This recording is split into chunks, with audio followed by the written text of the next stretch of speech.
From Dodge City and in the territory on west, there's just one way to handle the killers and the spoilers, and that's with a U.S. Marshal and the smell of Gunsmoke.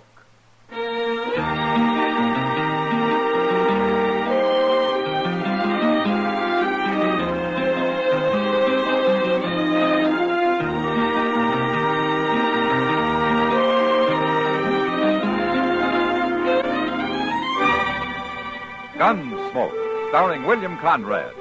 The transcribed story of the violence that moved west with young America. And the story of a man who moved with it. I'm that man, Matt Dillon, United States Marshal. The first man they look for and the last they want to meet. It's a chancy job, and it makes a man watchful and a little lonely.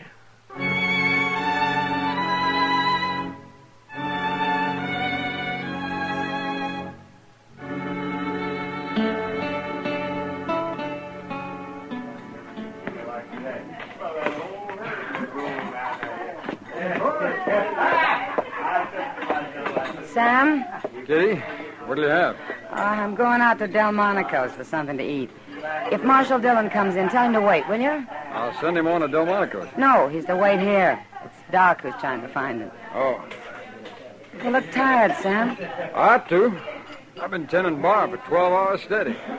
Well, what happened to the help you hired last night? You had the wrong idea, Kitty. Huh? I'm in business to sell whiskey, not to give it away to anybody who needs a drink and can't pay for it. Is that what he was doing? Was till I caught him at it. Hello, Kitty. Sam. Oh, Marshal. Matt, you're to stay right here at the bar. What? I promised Doc if you came in, I'd keep you here. He's been looking all over town for you. Oh, I thought Doc was delivering a baby down on Salt Creek. Well, he got back about a half hour ago. Oh, what does he want me for? It's about some trouble with a man and his wife called Tebbs. Tebbs? Well, not where he delivered the baby. This was in a sod hut about a mile above the crossing. Ah, well, what about him? Here he comes. He'll tell you. Here he is, Doc. Oh, fine. So you're a good girl, Kitty. Yes, you are. You're a good girl. I might never have found him. What's all this about these Tebbs people, Doc? Well, they're having trouble, Matt. Oh, what kind of trouble?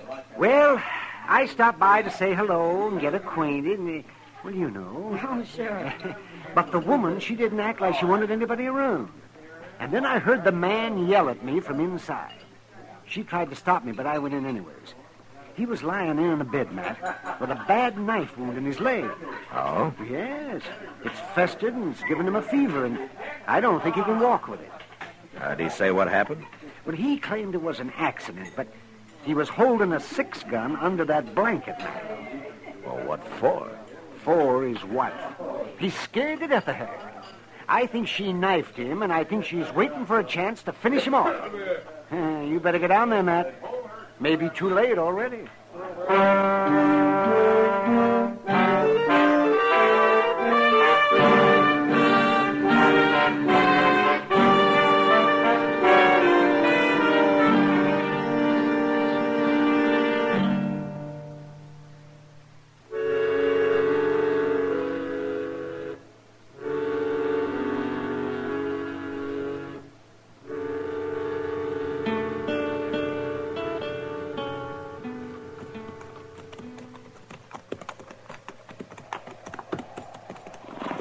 I reckon this is Tebbs' place, all right, Mr. Dillon. That's the way Doc described it, all right, Chester. Including the wife out there hoeing in the dirt. She's letting on she don't see us. Yeah. I didn't expect we'd be very welcome here. Just wait till she finds out you're a marshal. And I'm not going to tell her, Chester. Not right off, anyway. Hello, ma'am. Hello. We were looking for a drink of water. Crick's over yonder. Yeah, but you got a well here. Water's no better than the crick. Okay, we'll use the creek. But, first I'd like to talk to your husband. My husband? What about? Oh, just wanted to get acquainted. He ain't here. Ah. Well, we go get a drink, then we'll come back and wait for it. No. Who are you talking to, Florrie? Who's Who's out there? Nobody. Now you stay quiet. He's feeling poorly, mister. I don't want nobody bothering him. Well, we won't bother him. You stay out of there. Well, then I'm coming too. You better wait outside, Chester. Yes, sir. That hut can't hold more than 3 people anyway. Hello. Oh, I knew I heard somebody. Your wife says that you're sick, Ted. I told you to leave him alone. I told you not to be troubling him. Well, I'm only being neighborly, ma'am. If he's sick, maybe I can help. So you're a neighbor, mister? Well, my partner and I are planning a homestead nearby. As soon as we can decide on a good piece of land. Well, you get it staked out, then you come see us, mister. Everything will be fine then. Ah, Florrie, don't be that way. Me being sick and her having to do all the chores makes her kind of edgy, mister. And being up nights, that's what's hardest on her. I ain't complaining. Yeah, I know, Florrie, but I can tell. Mister, I got an idea. Said you wanted to help. Sure. Anything I can do. Be willing to sit up with me tonight? No, Ben. Ah, you need some rest, Florrie. You see, I got a fever, mister. I get to tossing in my sleep. I throw off a blanket, all like that. You don't look like you've been sleeping at all.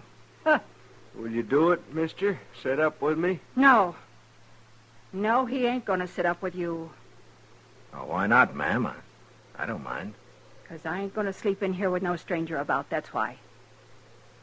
Oh. Well, I didn't think she would. Look, I'll tell you what. I'll spend the night on the ground outside, if you don't mind. We do mind. Florrie, you ain't acting like a wife. You ain't acting like a wife at all. You can stay, mister. No, fine, good. Wait a minute, mister.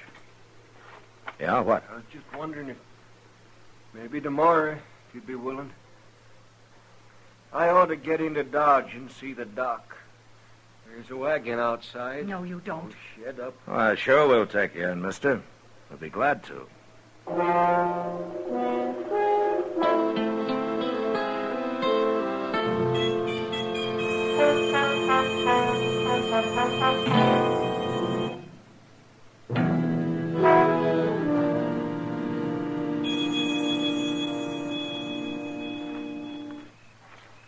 We really going to drive him into Dodge tomorrow, Mr. Dillon? Yeah, we better. But why don't she want him to go? Well, I guess Doc was right, Chester. She put a knife in him, and now she's trying to finish him off. Well, if he's got a 6-gun under his blanket, why don't he just shoot her? Then who'd take care of him, feed him? He's getting more fever every day, and he can hardly walk anyway. Well, he sure can't last much longer, with him staying awake, trying to keep an eye on her all the time. Yeah. Chester, I think I'm going to go in there and tell him who I am and load him into a wagon tonight. This has gone on long enough. I reckon you better, Mr. Dillon. Yeah.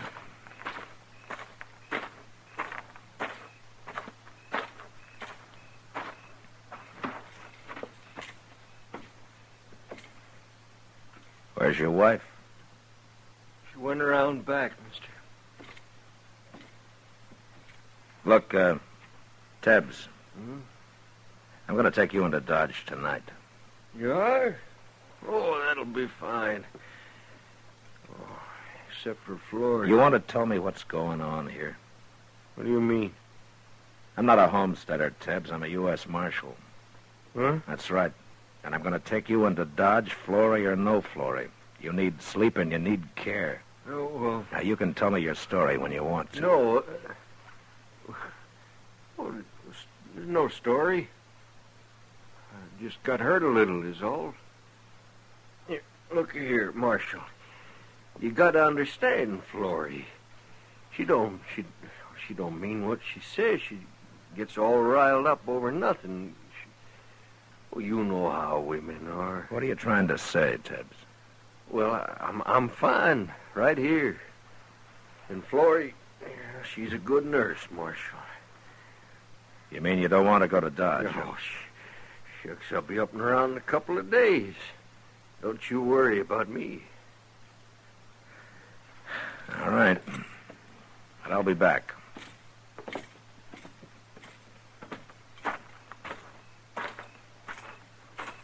Chester.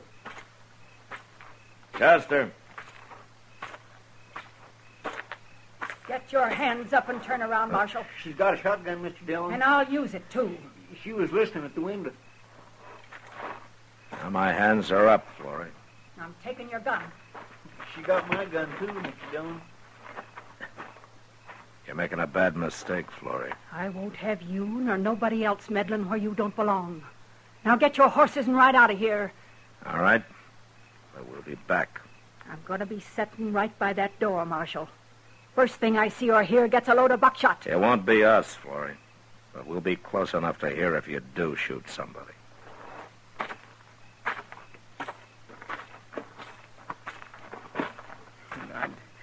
I couldn't help it, Mr. Dillon. She come ooching around the side of the hut, and I didn't even see that cussed shotgun until it was too late. Yeah, neither did I. What we gonna do? There's nothing we can do tonight. But tomorrow in the daylight, we got our rifles. We'll think up some tricks for her.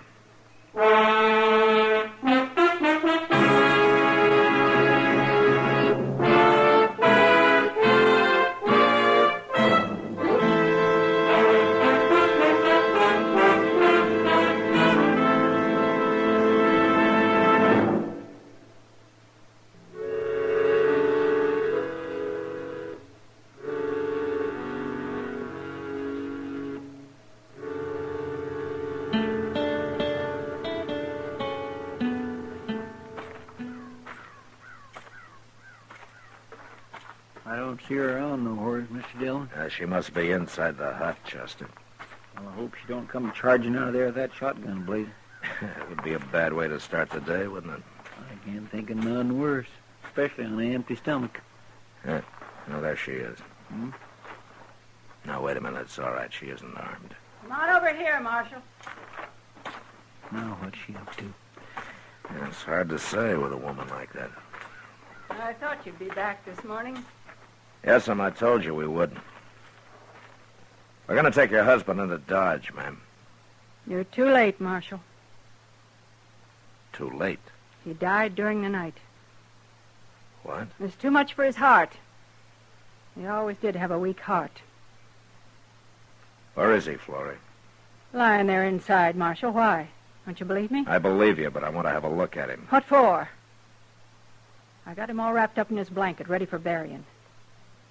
I'll go dig a grave for him if you want to help so much. All right, we'll dig a grave after I've seen him. You got no respect for the dead, Marshal? It's the living that bothers me right now, Florrie.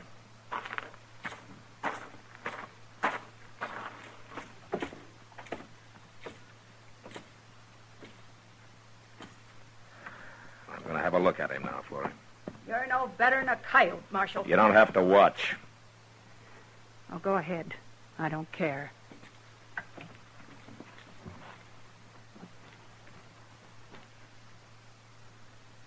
I'll unbutton his shirt here.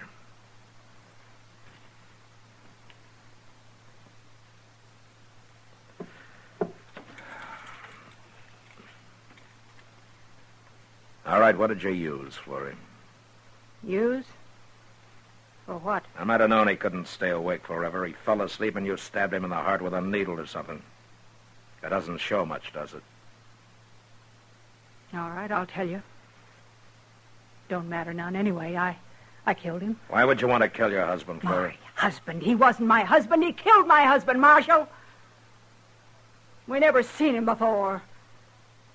He rode by here and started trouble. Over me it was. My husband pulled a knife, but he shot him. And I swore I'd kill him for it, and I did. Why didn't you explain all this to Doc Adams when he was out here? Or to me last night? And let you take him and hang him? I had to kill him myself, Marshal. It's a promise I made my husband while he was dying. And I'm going to have to arrest you. You can't do nothing to me for this. You murdered a man, Florrie. You're wrong, Marshal. You just admitted it. Well, I ain't doing no more talking. You take care of him, and we'll go into Dodge. But I won't be in jail long, you'll see.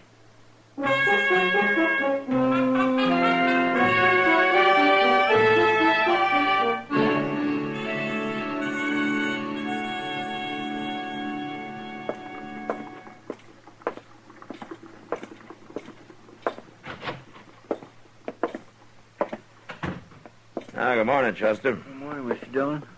What you got there? That's a mail. Oh, did you pick it up? Yeah, I picked it up. I was down there anyway. How's Florrie? She ain't said a word.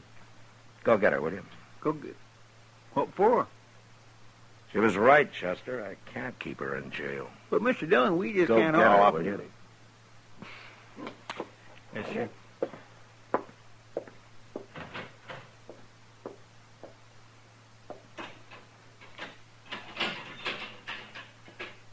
All right, come on out for it. You turning me loose? Not me. Mr. Dillon is. About time. Morning, Florrie. Not much of a jail you got, Marshal. Well, it's not strong enough to hold you. Of course it ain't. Florrie, the man you killed, you told me you've never seen him before, huh? I never had. What was his name? George Bassett. What else did you know about him? He was wanted. Dead or alive. He was wanted. I got a circular on him in the mail, Chester. It's there on my desk. A circular? Well, forevermore. How did you know he was wanted, Florrie? He said so. Now, that's hard to believe. Now, he told me. When he was bothering me. Before he killed my husband. He said one more wouldn't matter. I guess he planned to kill me, too, later. Only he hadn't figured on getting cut up. And he needed me after that. Yeah. Now, why didn't you tell me this out there, Florrie? I didn't think you'd believe me, Marshal. Yeah, well, maybe you were right. I never heard of George Bassett before. You heard of him now? Yeah. There's going to be some reward money coming, Florrie. Marshal? Yeah, what? You say it. Say what, Florrie? Please. Now. That you don't want the money? That you wouldn't take it? Thank you, Marshal. Thank you for saying it right. I feel some cleaner for that. Goodbye. Goodbye, Florrie.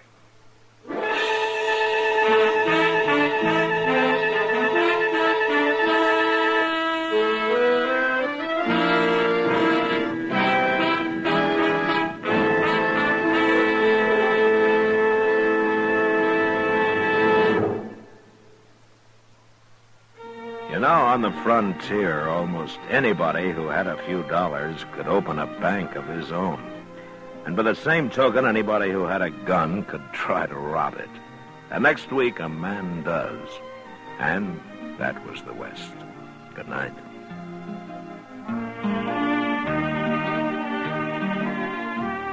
Gunsmoke, produced and directed by Norman MacDonald, stars William Conrad as Matt Dillon, U.S. Marshal. Our story was specially written for Gunsmoke by John Meston, with music composed and conducted by Rex Corey. Sound patterns by Tom Hanley and Bill James. Featured in the cast were Helen Klebe, Lawrence Dobkin, and Stacey Harris. Harley Bear is Chester, Howard McNear is Doc, and Georgia Ellis is Kitty.